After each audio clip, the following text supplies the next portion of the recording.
Hi, my name is Bilal. I'm from Richmond, Virginia.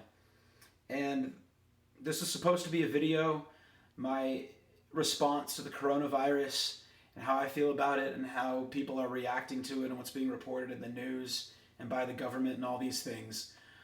But I do feel that there is something that this pandemic has exposed, an issue that, while being addressed, is not being talked about enough, I feel. So I started writing down my thoughts, and those thoughts became longer, and those thoughts started to rhyme.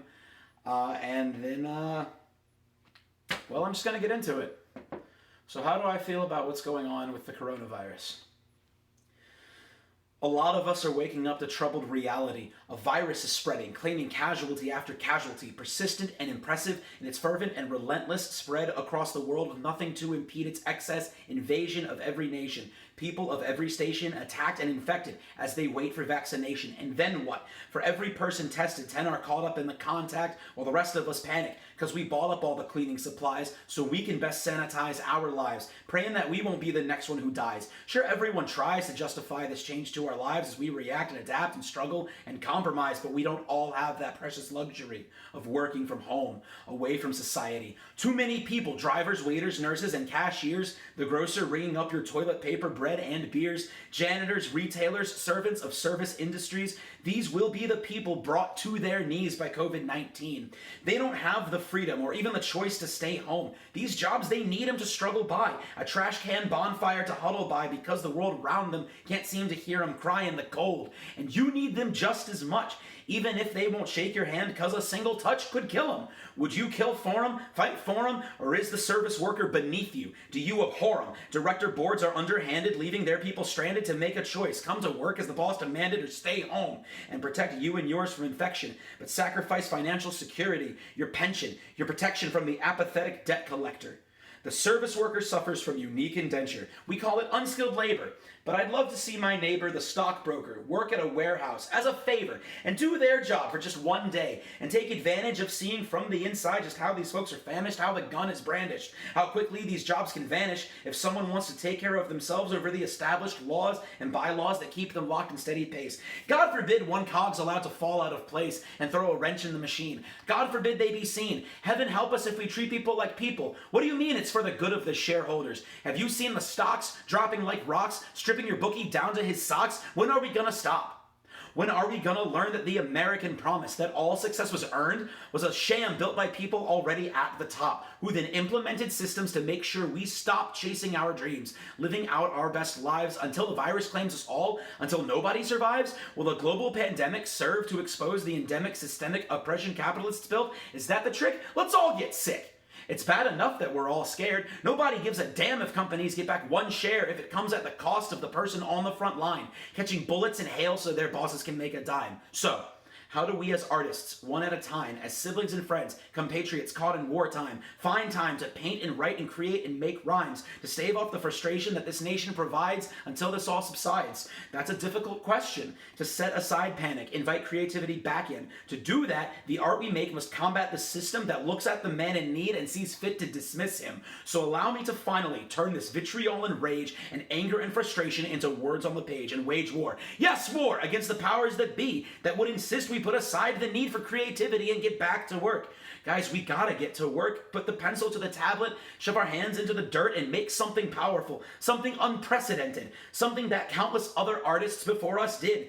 We have a responsibility to honor stories and art, for they are the foundation of all the glories at the heart of every nation, religion, old custom, new tradition. A gun is just a stick if we don't have our ammunition. So get back in your bunker, hunker down, and just make, and pray to whoever will listen that the next earthquake will be the power of our feet, marching into the horizon, united by our art, our stories, meeting the sun rising, greeting the dawn, made strong by unmatched brawn, joined in harmony, stronger by our collective song. Let them tell us that the future's inaccessible. Let them cower as our power is impeccable.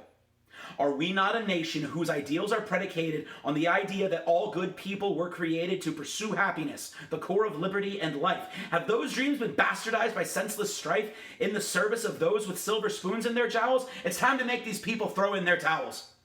Look, I won't pretend that I have all the answers.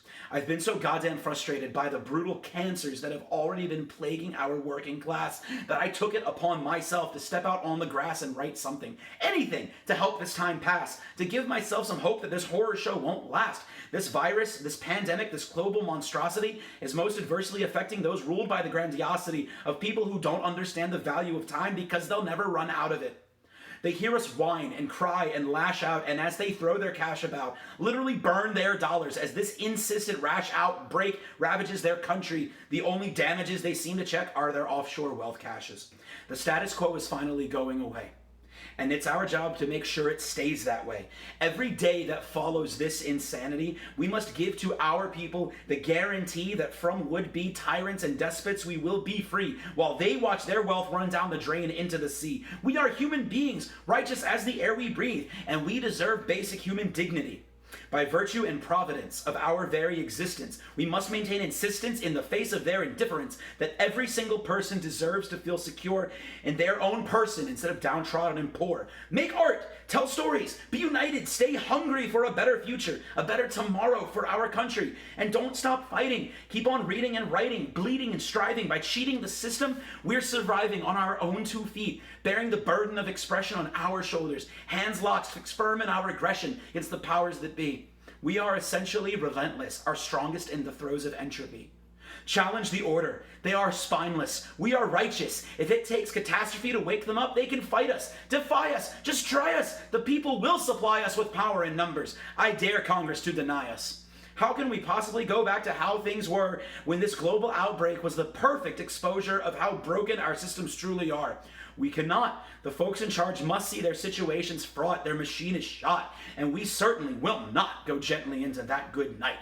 We have fought and struggled and pushed back for the notion of life and love and liberty, and they will recognize our strife, but not if we don't talk about it, not if we stay quiet, not if we take their backward status quo pitch and buy it. The world can never be the same after all we've been through. That much I can promise you. So what do?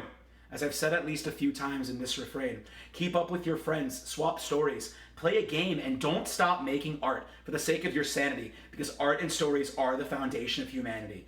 I wrote this piece in just a few minutes. Imagine what you can do when you toss out your limits. They say chaos produces the best art as of late. I can't wait to see what we all create.